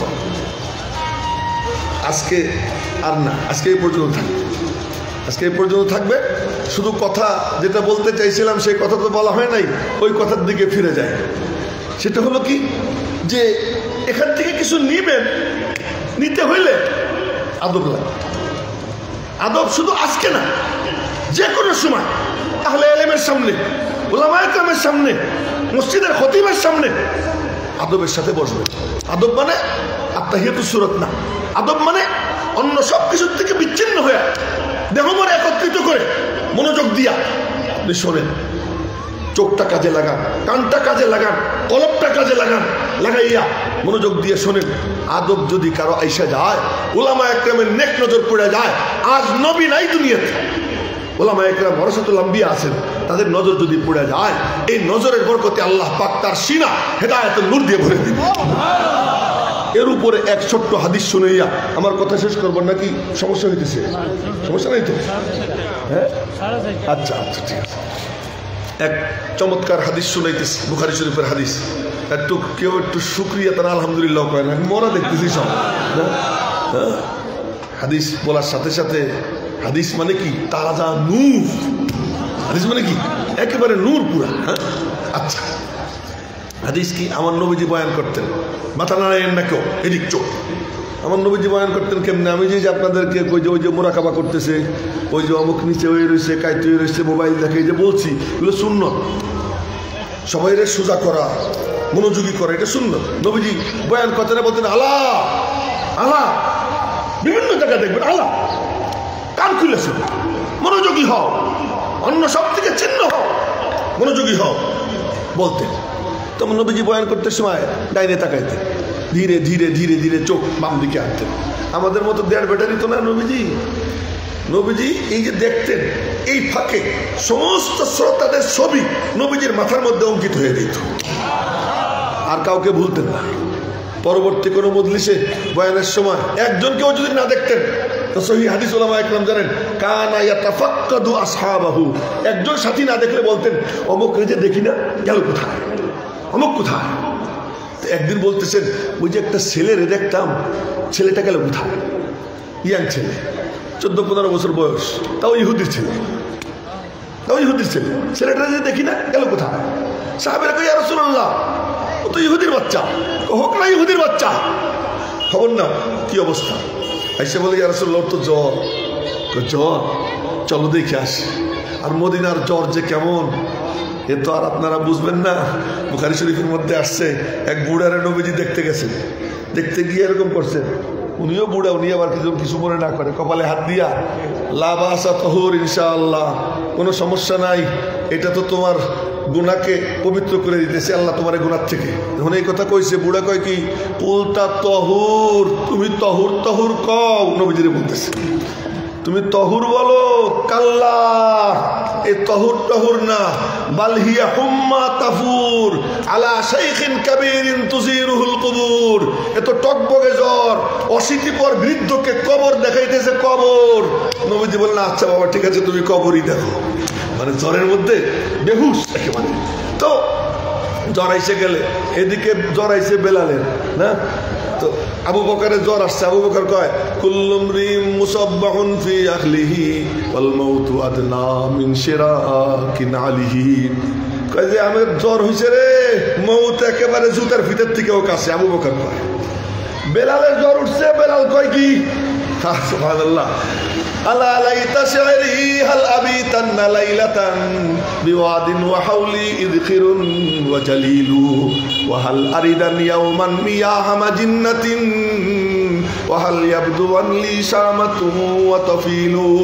তরজমার সময় নাই, শুধু এতটুকু বলি। বেলাল কয় কি মক্কায় কবে যাব, মক্কায় কবে যাব। তার মানে মদিনা ভালো লাগতেছে না, জ্বরে।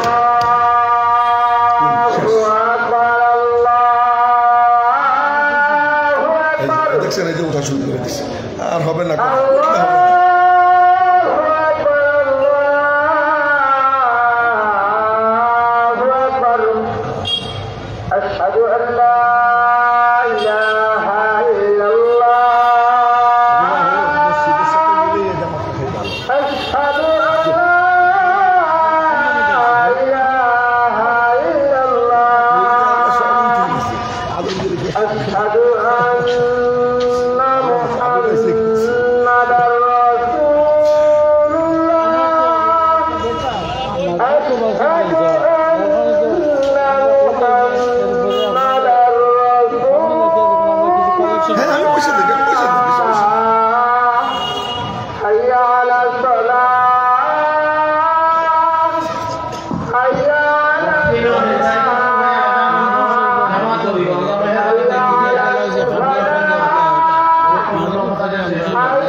কথা পুরাবো কেউ নেই, মানুষ তো পুরে নাই, মানুষ চলে গেছে অনেক। কেমন কথা কেমন পুরো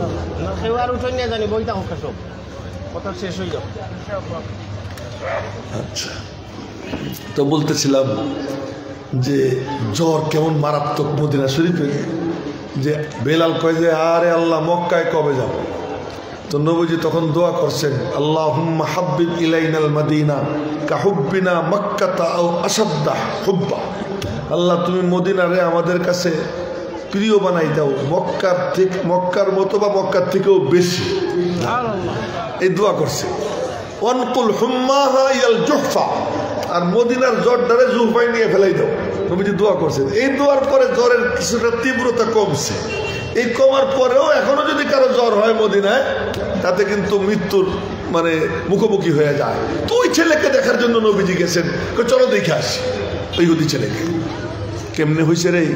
ওই যে নবীজির বয়ান শুনছে, ওই ইহুদি ছেলে হোক সে কাফের, হোক সে মুশরিক, হোক সে ইহুদি, কিন্তু নবীজির বয়ান শুনছে আদবের সাথে। মুসা আলাইহিস সালামের মোকাবেলার জাদুকররা বয়ান শুনছে, নবী হযরত মুসা আলাইহিস সালামের সামনে একটুখানি আদব দেখেছে, একটুখানি আদব বলার সময় নেই। সামান্য একটু আদব কি হুজুর, জাদুর বাক্স আগে আমরা খুলবো না, আগে আপনি খুলবেন, ফয়সালাটা আপনি দিয়ে দেন। আল্লাহ কয় আরে আমার নবীর ইজ্জত করলি তোরা, চল একটারও বাদ রাখবো না, সবগুলোরে আমি আল্লাহ ঘাড়ে ধইরা আমার কদমে ফেলাইয়া আমি আল্লাহ কোলে করে জান্নাতে পৌঁছে দেব। ইনশাআল্লাহ বসে। তো ওই ছেলে সে নবীজির বয়ান শুনছে, নবীজির দৃষ্টি পড়ে গেছে। নবীজি বললেন চলো দেখে আসি। আর দেখতে গেলে তো সাথে সাহাবীরা থাকতেন, আবু বকর ওমর তো জোকের মতো লাইগেই থাকতেন। তো গেছেন দেখতে, গিয়ে দেখেন ছেলেটা শোয়া। তো নবীজি কপালে হাত দিয়ে দেখছেন জ্বর, চেহারা দেখে বুঝলেন বাঁচবে না। এবার নবীজির মাথার মধ্যে আল্লাহ ঢাইলা দেয়, ওহী নাজিল হয়। ওহীর অনেক সিস্টেম আছে, তার মধ্যে ওয়াহিয়ান এর মধ্যে 12 পদ আছে, 12 পদ। ওহী আসার যে বিভিন্ন সিস্টেম, শুধু এক সিস্টেমের মধ্যেই 12 পদ বিভিন্নভাবে। নবীজির মাথার মধ্যে খেয়াল জন্ম নিল, ওর একটু দাওয়াত দেয়। তো নবীজি বললেন, বাবু তুই কালেমা পড়ে ফেল। ইহুদি ছেলে, তার পাশে তার বুড়া বাপ দাঁড়ানো, নবীজি দাওয়াত দিছেন। ওই পোলা তার বাপের দিকে তাকাইয়ে চোখ দিয়ে জিজ্ঞেস করে, কিরে আব্বা পড়বনি? ইহুদির পিতা বলে কি, আত্মীয় আবুল কাসেম, বাবু তুই আমার কথা শুনিস না, তুই আবুল কাসেমের কথা শোন। এবার ওই ছেলে নবীজির চোখে চোখ রাখে, চার চোখের মিলন হয়, আর সে পড়ে, আশহাদু আল্লা ইলাহা ইল্লাল্লাহ ওয়া আশহাদু আন্নাকা রাসূলুল্লাহ। নবীজির চোখে চোখ রেখে কালিমা পড়া কত বড় সৌভাগ্য রে ভাই। এক সাহাবী, তার নাম হলো সাদে কুরাজি, যুদ্ধের ময়দানে আহত হয়ে পড়েছিলেন। নবীজি গেছেন, কাছে গিয়ে দেখেন সারা শরীর ক্ষতবিক্ষত। কাছে গিয়ে বললেন, বন্ধু তোমার কোনো সংবাদ দিবার থাকলে আমার কাছে দাও, আমি তোমার বাড়িতে তোমার পরিবার পরিজনের কাছে সংবাদ পৌঁছে দেব। ওই সাহাবী বলে, কি আপনি আমার কাছে আসেন, আমার কাছে আসেন। নবীজি কাছে গেছেন, আরো কাছে, আরো কাছে, গাল ঘইসা ঘইসা ঠোঁট দুইটা নবীজির কদম মোবারকের কাছে নিয়ে কদম মোবারক একটা চুমু খায়। চুমু খায়া নবীজির চোখে চোখ রেখে বলে, আশহাদু আল্লা ইলাহা ইল্লাল্লাহ ওয়া আশহাদু আন্নাকা রাসূলুল্লাহ। বইলা বলে কি, আমার আর কোনো চাওয়া পাওয়া নাই, আমার জীবনের শেষ চাওয়া এইটাই ছিল। ওয়াযালিকা আখিরু মা তামান্নাইতু বিহি ইয়া রাসূলুল্লাহ। হে আল্লাহর রাসূল, আমার শেষ চাওয়া এইটাই ছিল, আপনার কদমে চুমু খায়া আপনার চোখে চোখ রেখা কালিমা পড়তে পড়তে মাওলার সঙ্গে সাক্ষাৎ করব, এটাই ছিল আমার জীবনের শেষ চাহিদা।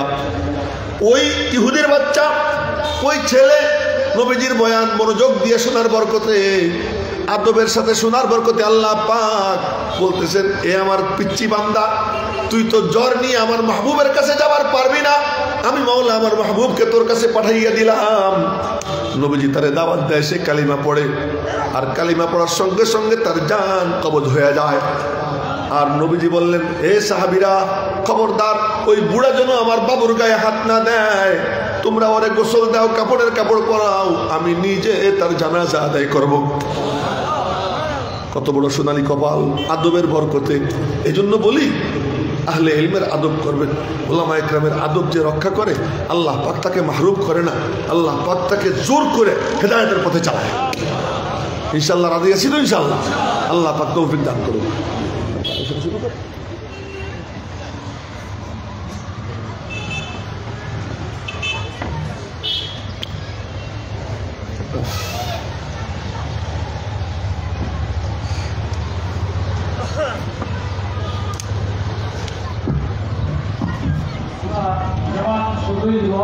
আপনারা সবাই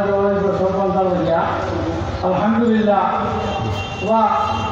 তারপরে উঠবলা সব বই দাও, তারপরে এই যারা আছে লেখালেখা বই দাও, মসজিদের সৌন্দর্য রক্ষা করি।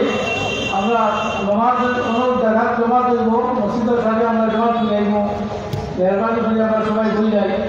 মাশাআল্লাহ